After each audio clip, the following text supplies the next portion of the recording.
Good morning students. BA third year की आज की इस क्लास में हम फासीवादी विचारधारा का अध्ययन करेंगे। जैसे कि आपको मालूम है कि फासीवाद का संबंध मुसोलिनी के साथ में जुड़ा हुआ है। फासीवाद सर्वाधिकारवाद का इटालियन रूपांतरण है।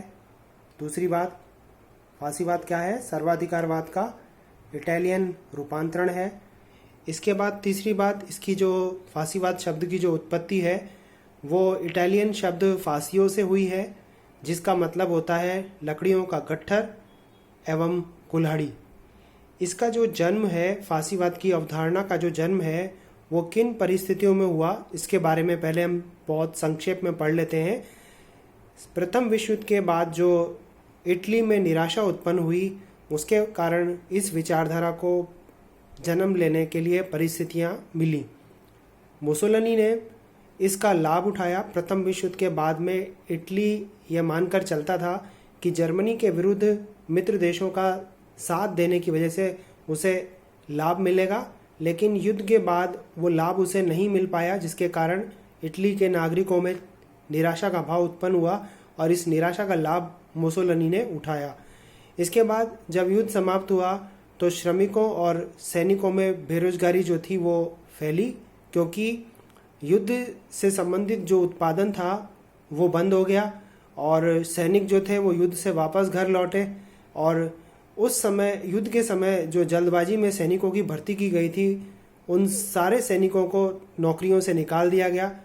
युद्ध संबंधी उत्पादन जो था वो बंद हो गया, उससे श्रमिक बेरोजगार हो गए और सैनिकों को भी क्या मिला? सम्मान नहीं मिला और उन्हें निकाल दिया गया, देश सेवा के कार्य से अलग कर दिया गया। तो ये जो निराशा की भावना थी, उस निराशा की भावना ने किसको जन्म दिया? फासीवाद की विचारधारा को। युद्ध के बाद इटली की अर्थव्यवस्था जर्जर हो गई। युद्ध में लूट का जो माल था या युद्ध में जीत का जो हिस्सा था, जो उसे मिलना चाहिए था, जिससे उसकी अर्थव्यवस्था को गति मिलती और उसकी अर्थव्यवस्था को जो नुकसान हुआ था उसकी भरपाई होती, वह लाभ उसको मित्र राष्ट्रों के द्वारा नहीं दिया गया और उसे दरकिनार किया गया, जिसके कारण से इटली में फासीवाद के जन्म के लिए अनुकूल परिस्थितियां उत्पन्न हुई। इसके अलावा मुसोलिनी का जो नेतृत्व था, उसने फासीवादी दल की ओर युवाओं को आकर्षित किया। मुसोलिनी का जो नेतृत्व था और उसका जो व्यक्तित्व था, उसने युवाओं को फासीवादी दल की ओर बढ़ाया और इस कारण से यह विचारधारा जो थी वो इटली में इसका जन्म हुआ। तो फासीवाद क्या है? सर्वाधिकारवाद का इटालियन रूपांतरण है। फासीवाद की उत्पत्ति इटालियन शब्द फासियों से हुई है, जिसका अर्थ लकड़ियों का गट्ठर और कुल्हाड़ी से लिया जाता है। अब हम फासीवाद के प्रमुख सिद्धांतों के बारे में पढ़ेंगे। इटली में जो फासीवाद की अवधारणा है, उस फासीवाद के जो प्रमुख सिद्धांत हैं उनका हम अध्ययन करेंगे। तो पहली बात है कि फासीवाद एक व्यवस्थित दर्शन नहीं है। फासीवाद क्या नहीं है? एक व्यवस्थित दर्शन नहीं है। जैसे समाजवाद जो है वो एक व्यवस्थित दर्शन है, वैसे फासीवाद एक व्यवस्थित दर्शन नहीं है। आदर्शवाद, व्यक्तिवाद, साम्यवाद की तरह फासीवाद एक व्यवस्थित दर्शन नहीं है। फासीवाद किन्हीं निश्चित सिद्धांतों और कार्यक्रमों में विश्वास नहीं करता।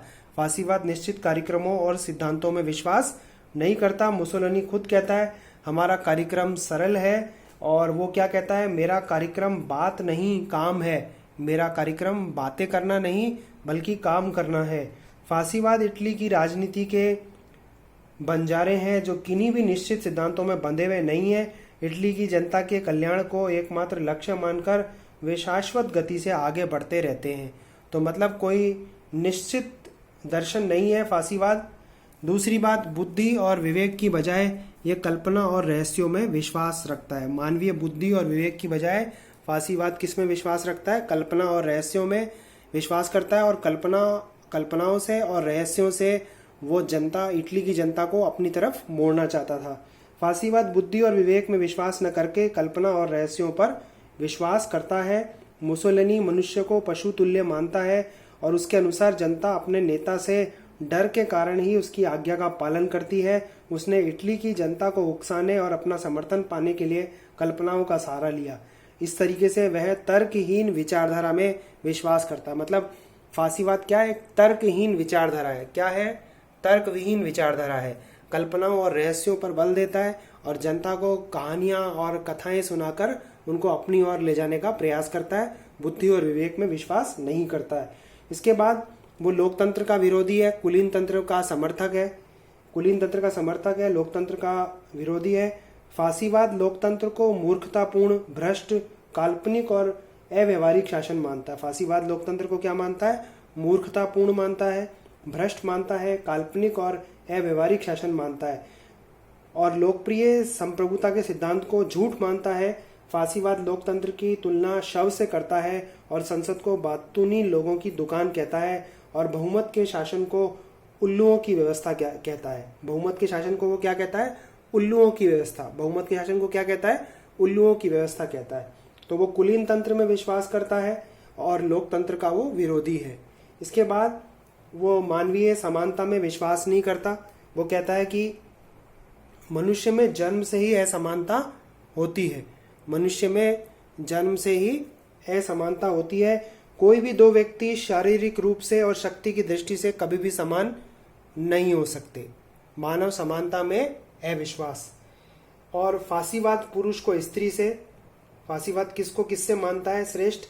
पुरुष को स्त्री से, सैनिक को असैनिक से, फांसीवादी दल को दूसरे दल से, अपने राष्ट्र को दूसरे राष्ट्र से, शक्तिशाली को निर्बल से और युद्ध में विजयी को पराजित से श्रेष्ठ मानता है।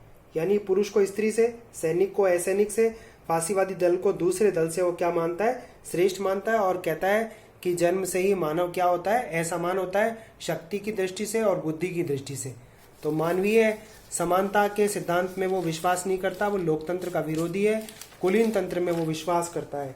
इसके बाद स्वतंत्रता व्यक्ति का अधिकार नहीं है, बल्कि वो स्वतंत्रता को राज्य स्वीकृत रियायत मानता है। स्वतंत्रता को क्या मानता है? राज्य स्वीकृत रियायत या छूट मानता है। स्वतंत्रता को मुसोलिनी क्या मानता है?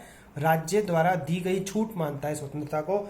और वो कहता है कि स्वतंत्रता एक अधिकार न होकर कर्तव्य है। व्यक्ति को अपने व्यक्तित्व का विकास करने का अवसर वह स्वतंत्रता राज्य की इच्छा पर निर्भर है। इसे व्यक्ति का अधिकार नहीं माना जा सकता। मतलब केवल राज्य द्वारा थोड़े समय के लिए दी गई छूट मानता है स्वतंत्रता को। और इसके बाद वो उग्र राष्ट्रवाद का समर्थक है। उग्र राष्ट्रवाद का समर्थक है और अंतरराष्ट्रवाद का विरोध करता है। जैसे मैंने थोड़ी देर पहले कहा था कि वो पुरुष को स्त्री से श्रेष्ठ बताता है और फांसीवादी दल को अन्य दलों से श्रेष्ठ बताता है, तो वो अपने राष्ट्र को दूसरे राष्ट्र की तुलना में क्या बताता है? श्रेष्ठ बताता है।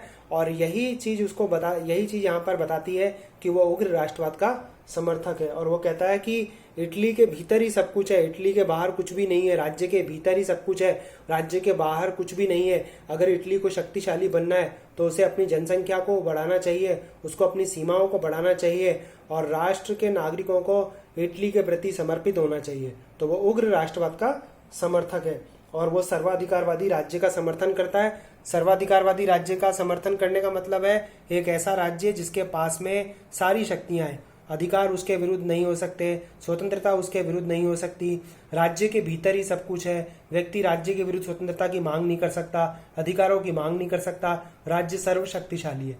तो जैसे मैंने शुरू में कहा था कि सर्वाधिकारवाद का इटालियन रूपांतरण क्या है? फांसीवाद। सर्वाधिकारवाद का इटालियन रूपांतरण क्या है? फांसीवाद है। और वो इटालियन रूपांतरण फांसीवाद किसका समर्थन करता है? सर्वाधिकारवाद का समर्थन करता है।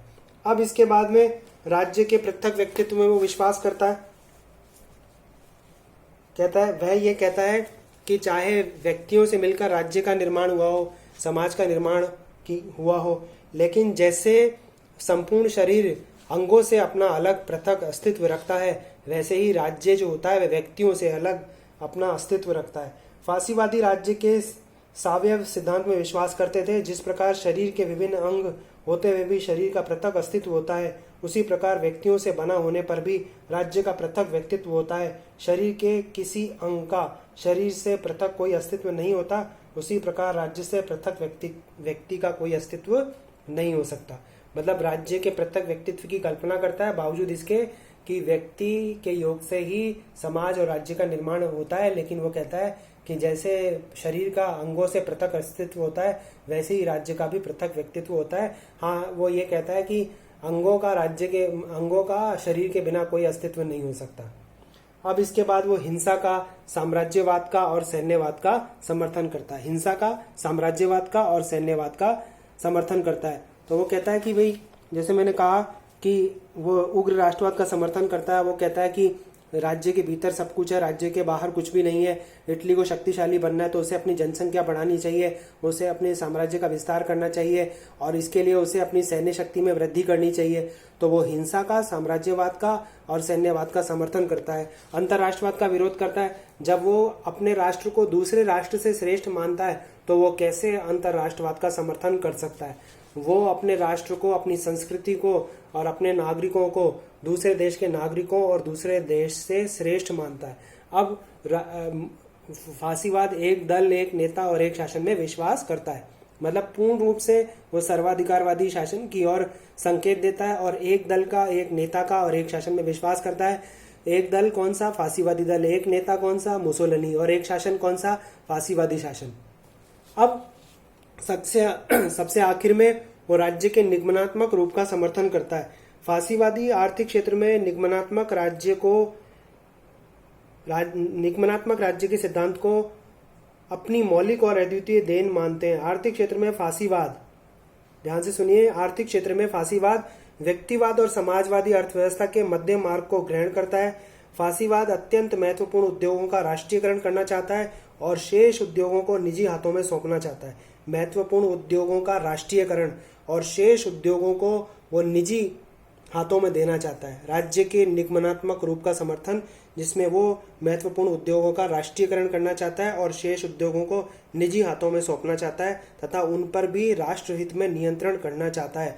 और निगमनात्मक राज्य को फासीवाद अपनी देन मानता है।